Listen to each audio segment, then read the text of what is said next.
USA.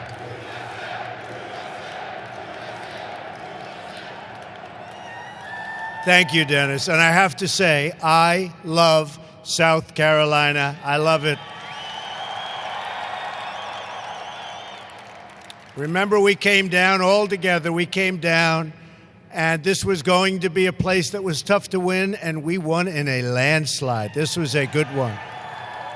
So I want to thank the people of South Carolina and your governor, tremendous guy. He supported us right from the beginning. So I'd like to thank Governor McMaster for the incredible job. He's right here someplace. Thank you very much. You have been fantastic. And I have to say also, that is one beautiful airplane.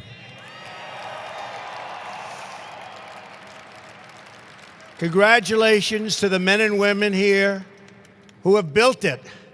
What an amazing piece of art. What an amazing piece of work. Thank you, Dennis, for the invitation to be with you today. You know, in the old days when I made this speech, I got paid a lot of money. Now I have to do it for nothing, so. Not a good deal, but that's okay. We love it. It's wonderful to be back in South Carolina, especially with your new governor. Where is Henry? He's around here someplace. Where is he? Stand up, Henry. Proud of you. He helped us so much. And I want to also thank your former governor, Nikki Haley, who's doing an awfully good job for us. She's representing America very well as our ambassador to the United Nations. She is doing a spectacular job. It's early, but she has just been really great. We're here today to celebrate American engineering and American manufacturing. We're also here today to celebrate jobs. Jobs. This plane, as you know, was built right here in the great state of South Carolina. Our goal as a nation must be to rely less on imports and more on products made here in the USA. Right here in the USA. It's amazing to think that a little over 113 years ago, next door in North Carolina, Orville Wright was the first man to sail the skies in a very little airplane. The 1903 Wright Flyer was made of mostly wood and cloth. It was so small that Orville's brother Wilbur could not join him on the flight. He was always very upset about that. The flight lasted all of 12 seconds, but it was incredible. That flight was a testament to the American spirit. I see that same spirit everywhere I travel in the country. I saw that spirit all throughout the campaign. We have the greatest people anywhere in the world. We have the greatest spirit. And you just look at what's going on today in our country. You look at what's happening with jobs. You look at what's happening with plants moving back into our country. All of a sudden, they're coming back. And they're going to be very happy about it, believe me. They're going to be very, very happy. As your president, I'm going to do everything I can to unleash the power of the American spirit and to put our great people back to work.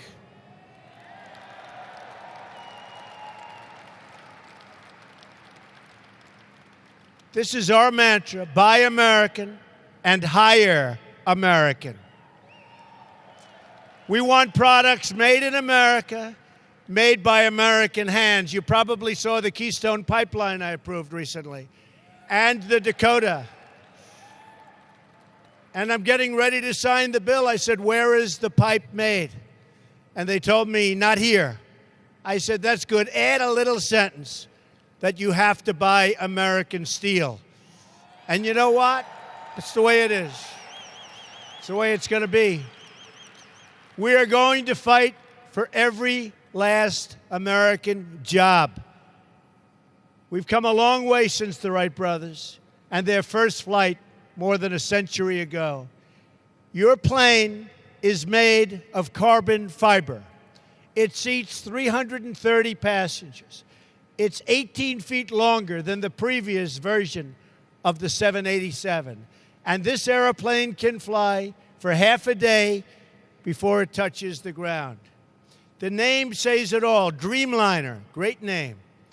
Our country is all about making dreams come true.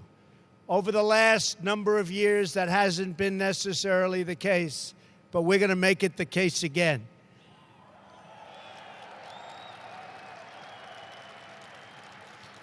That's what we do in America. We dream of things and then we build them. We turn vision into reality, and we will be doing a lot more of that, believe me, in the months and years to come.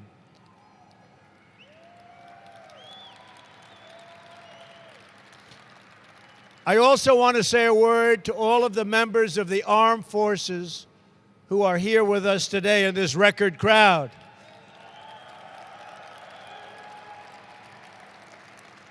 South Carolina has a long, very, very proud military tradition and history.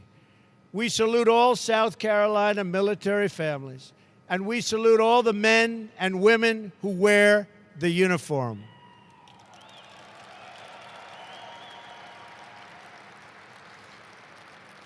We are going to fully rebuild our military. By the way, do you care if we use the F-18 Super Hornets?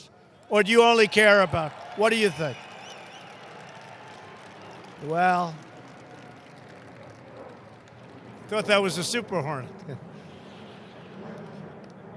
We are looking seriously at a big order, and we'll see how that, the problem is that Dennis is a very, very tough negotiator, but I think we may get there. We're also working on the Air Force One project, which was a difficult project for previous administrations, but it looks like we're getting closer and closer. And we're going to ensure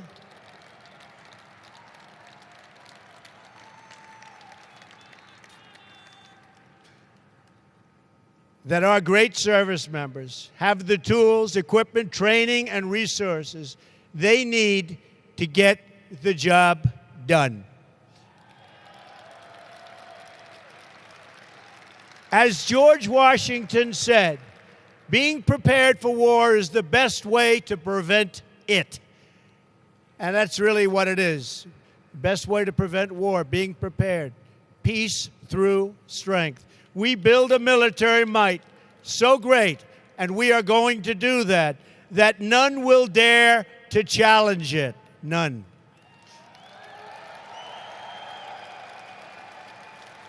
We will ensure our men and women in uniform have the latest, the most cutting-edge systems in their arsenal. Right now, it's not that way. It will be that way very, very soon, believe me. You will be an important player in this effort. Boeing has built many important aircraft, including, as I said, the F-18 Super Hornet, the F-15 Strike Eagle, and the Apache helicopter, just to name a few. And I'm being very, very serious. The new Air Force One, that plane, as beautiful as it looks, is 30 years old. Can you believe it? What can look so beautiful at 30?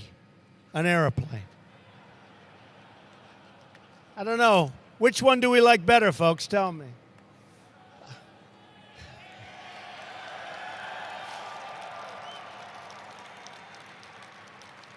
On every front, we are going to work for the American people.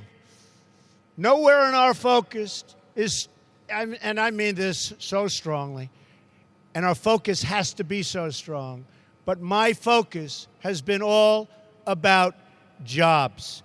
And jobs is one of the primary reasons I'm standing here today as your president, and I will never, ever disappoint you, believe me. I will not disappoint you.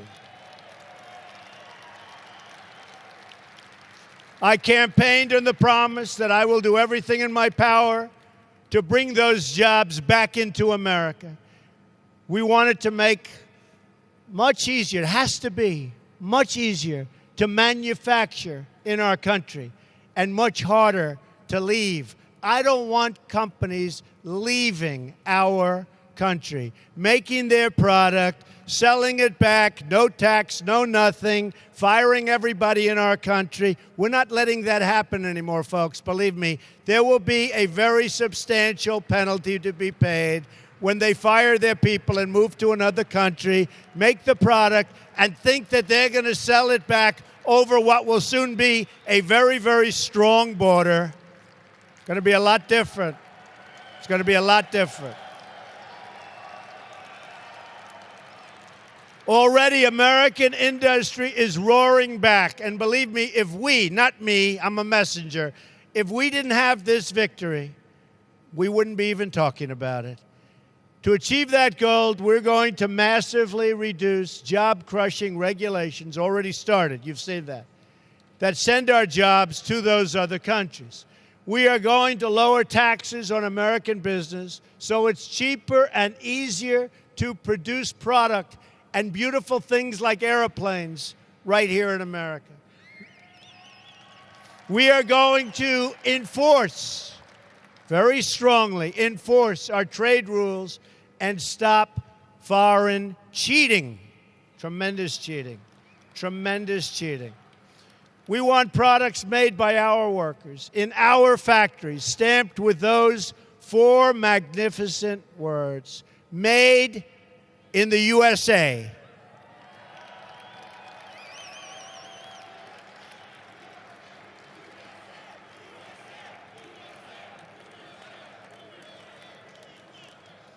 Since November, jobs have already begun to surge. We're seeing companies open up factories in America. We're seeing them keep jobs at home. Ford, General Motors, Fiat Chrysler, just to name a very, very few. So many more already.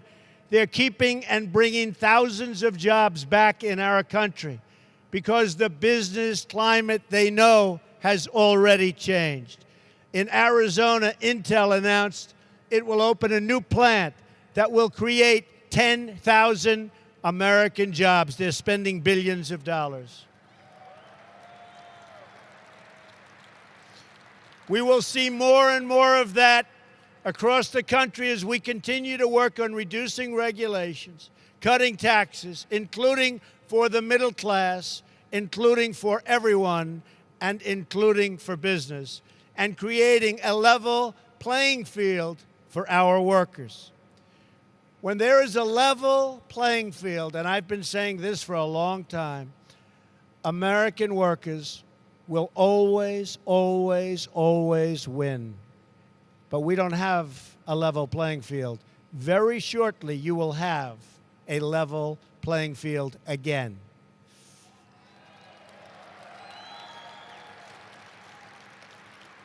Because when American workers win, America as a country wins. Big league wins. That's my message here today.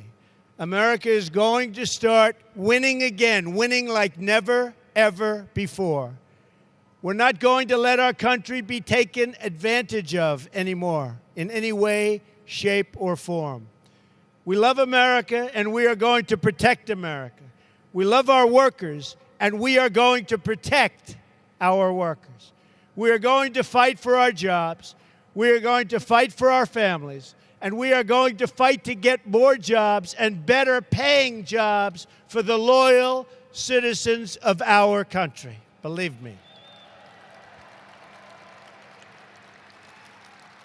You've heard me say it before, and I will say it again.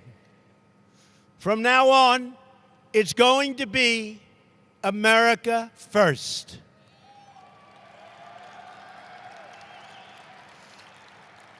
Working together as a unit, there is nothing we cannot accomplish. No task too large, no dream too great, no goal beyond our reach. Just like you built this incredible airplane behind me, both of them when you think about it, we are going to rebuild this country and ensure that every forgotten community has the bright future it deserves. And by the way, those communities are forgotten No longer. The election took care of that. And we will pass on to our children the freedom and prosperity that is their American birthright. Our children will inherit from us a nation that is strong, that is proud, and that is totally free. And each of you will be part of creating that new American future. I want to thank you, South Carolina. I want to thank the great people of South Carolina. God bless you. May God bless the United States of America, and God bless Boeing. Thank you, everybody. Thank you.